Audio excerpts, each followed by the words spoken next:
Hi, ladies, welcome back to this episode. Now, today we're going to be talking about how we should allow and give ourselves permission to allow pain, to allow hurt, to allow disappointment to roll off our backs. These are things that we do not have to carry in our journey of life. These are things that we can use to teach us, to make us better, but they are not bags, they are not stones that we should carry that will make the journey of our lives much heavier. Because sometimes we have to look at life like a movie. The most interesting stories are the stories that have ups and downs. We enjoy the movies, we enjoy the series that have a sense of adventure, that have a sense of disappointment, and that have a sense of victory. And victory can only really be enjoyed if you have come from a place where you were disappointed. Life has a way of giving us contrast so that we can enjoy the blessings that are in our life, because as human beings, unfortunately, if we had blessings on blessings on blessings back to back, we wouldn't be satisfied. We would start getting bored, because that's how we are conditioned. And I'm not saying that we will need to invite pain in order to start appreciating blessings. No, we shouldn't invite pain, because in this channel we respect ourselves. But when people do disappoint us, because people will be peopling, we need to allow it to roll off our backs. One powerful saying that I heard this morning is the fact that Mother Nature is also a single woman. Mother Nature is a self-healing single woman. She's an entity of wonder. She's an entity of excitement, of anger, of sadness, of melancholy, of stillness, of rage, of love. And we are the same. She is a mirror that reminds us that we are self-healing beings. Look at when you get a cut on your finger. Look at when you get a scab. Look at when you get a pimple. Immediately after that wound is open, the body tries its best in order to heal. The same applies for our emotions, but this time, instead of it happening without our thinking, this requires a lot of intention. So we have the capacity to self-heal. You can heal from a heartbreak, you can heal from a loss, you can heal from a disappointment, you can heal from a failure. The best way to heal is to allow those situations to teach you and make you better. The only thing that prevents us from not healing and from moving on from things that are painful is if we allow ourselves to dwell in that pain and to wallow in that pain and to feel in that pain, which is necessary, right? We have to give ourselves a period of time where we dwell in that pain and we feel that pain, because it is necessary. We are not rocks. We are people, human beings with emotions. And the thing about emotions is that if you don't allow yourself space to feel those necessary emotions, those emotions are going to want to have an outlet. They're going to want to be released, and it's either you give them space to release or they will surprise you by when they do want to be released. So you have to give yourself time to grieve, mourn, to be sad, to cry. You have to give yourself time, but you can't stay there. The wonderful thing about painful opportunities is that they can remind you of how strong you are. They can remind you of how blessed you've been. If you might have lost somebody, they can remind you that you were blessed to have the presence of somebody that loved you. A lot of people might not be blessed with somebody who might have loved them, but you were. And having that change of perspective, of looking at this situation that was healing and look at how you managed to get blessed from that situation. What did that situation teach you about yourself? What did that situation teach you about people? What did that situation show you what you should improve? What did that situation motivate that you should change? There are so many things that painful and hard situations can help us to change, but the only way that we can move on from that situation is to not stay in a place where we're always making excuse to be addicted to our pain. Pain is something that can be extremely addictive, unfortunately. And especially if you're in the company of people who are also in pain, it can be a wonderful feeling to speak and share about how pained you are. At some point, you have to start picking up your head, looking at how you can move on from a situation. How can you let and allow the situation to make you better? The terrible thing about pain is that pain feels like it's forever. There's this wonderful quote that I heard. It says that even when there's a storm, at some point that rain is going to end. And Pain feels the same way. Disappointment feels the same way. It feels like it will stay there forever.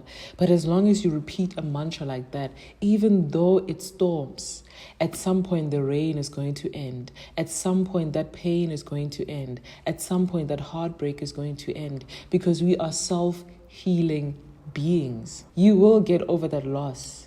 But are you going to allow that loss to motivate you, to make you stronger, to make you smarter, to inspire to go get it? Or are you going to make that loss make you look like a shadow of yourself?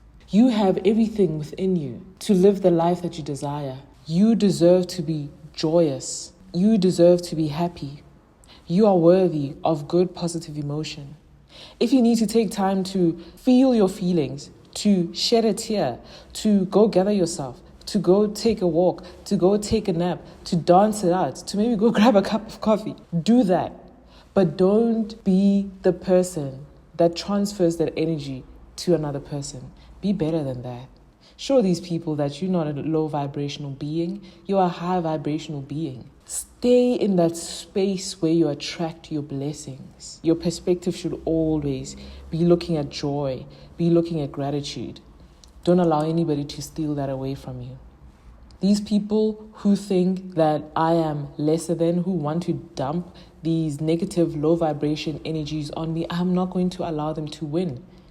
I will rise above these negative emotions, these low vibration emotions, and I will still look at the life and the bull's eye that is meant for me, and I'm going to go get it. None of these low vibrational energies are going to steal the blessings that are meant for me. We need to give ourselves the grace to learn from our mistakes and move on. Yes, we wish that we knew everything, and in some instances where you enter a situation and you are a virgin to the situation, and if that situation turns sour, give yourself the grace to walk away from that situation, knowing that you did the best that you could and you didn't have the wisdom in order to make the right decisions to prevent that mistake from happening. Use that information so that the next time you enter a similar situation, you don't make a mistake, or you avoid the mistake altogether. But some experiences we don't have to go through because some people have gone through them and they offer their wisdom and their nuggets through TED Talks, through books, through podcasts. And that is why being a forever learner and forever student,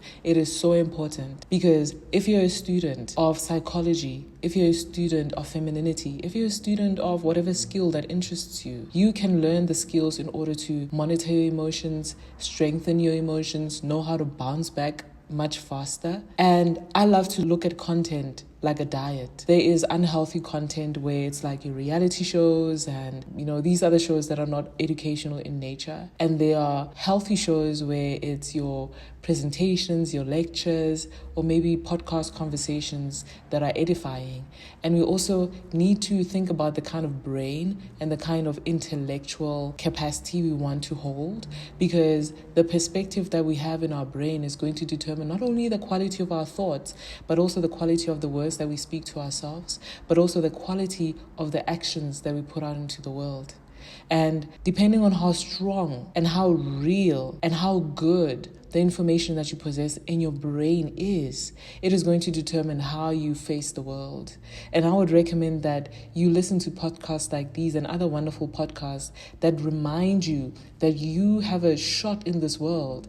It depends on the diet that you put into your brain. Go into the rabbit holes of how to emotionally regulate, emotional intelligence, learn about psychology, learn about positive thinking and the power of positive thinking. Do you know that if you are in a state of positive thinking, you increase your creativity? When you decrease anxiety, when you decrease cortisol in your body, do you know the wonders that it does in your aging? There are so many benefits of having positive thinking. When those strong negative emotions stay in your body, they are actually very toxic for your body. If you're having that one continual thought that's negative and that's just going in a loop over and over and over again, and every single time you think about it, it's reigniting your anger, it's reigniting your irritation, and it's just sitting in your body and it is not being released, that feeling increases cortisol in your body.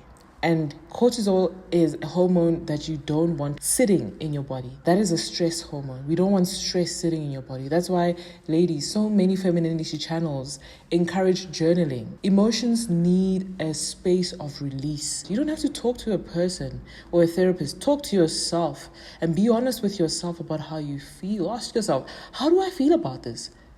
This emotion, what is this emotion? Because sometimes you might think the emotion is stress, but actually maybe you're just irritated. Be honest with that emotion. And the more honest you are about how you feel, the more you're going to be able to identify the solution to that emotion. Let me give you a couple of examples. When you're feeling irritated, irritation comes from a place of disappointment because you were having a certain expectation and somebody did something to trigger the dissatisfaction in the expectation that you have set. For example, the expectation of people being nice. That is not a toxic expectation to have. It's a very normal expectation to have.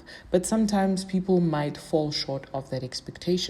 That is why it is very important to have very strong affirmations always ready and always at hand, because when you meet people like that who irritate you, then you have to start talking to yourself and be like, you know what, this person is irritated, but I have to understand that not everybody chooses joy at every moment, and it is not a me problem, it is a them problem. So I reject that negative, dark, low vibrational energy that they're trying to transfer to me. I reject it because I'm worthy of more. Because of this emotion, it actually encourages me to vibrate in a much better positive state, because I can see the effects of what happens when you vibrate at a lower negative state. Now, usually negative emotions like anxiety and irritation, they need you to move your body. Take a walk to just let it out, or maybe drink ginger. One of the things that I love drinking is ginger tea, because ginger, not only is it fantastic for your body, but because of its burning sensation, it forms a wonderful and healthy distraction that takes you out of that cycle of thinking about that irritating event, because sometimes also all you need is a distraction. And at the same time, it is soothing your body, because ginger is fantastic for reducing inflammation. By the way, if you would love for me to do a video on the different types of negative emotions and how to soothe them, so fear, anxiety, nervousness, envy, there are multiple ways that we can soothe ourselves in order to get back into a positive state. If you'd love for me to create a video about that, please let me know. Ladies, we are self-healing. We are part of Mother Nature. We are Mother Nature. Mother Nature is strong, is creative, is wonderful, but is also angry and can be sad and can be still, and she can be at rest. But at all times, she is a wonder to behold. And I want you to remind yourself that you're also a wonder to behold. Being a woman is such a blessing. It is such a wonderful thing. And with that, may you not carry pain. May pain edify you, and may it strengthen you, and may it remind you of your power, so that in the future, you can look back at that dark moment when you were at the bottom, and you can tell yourself, if I was able to get over that, I can do anything and I can be anything. Ladies, you got this, and I will see you at the next one.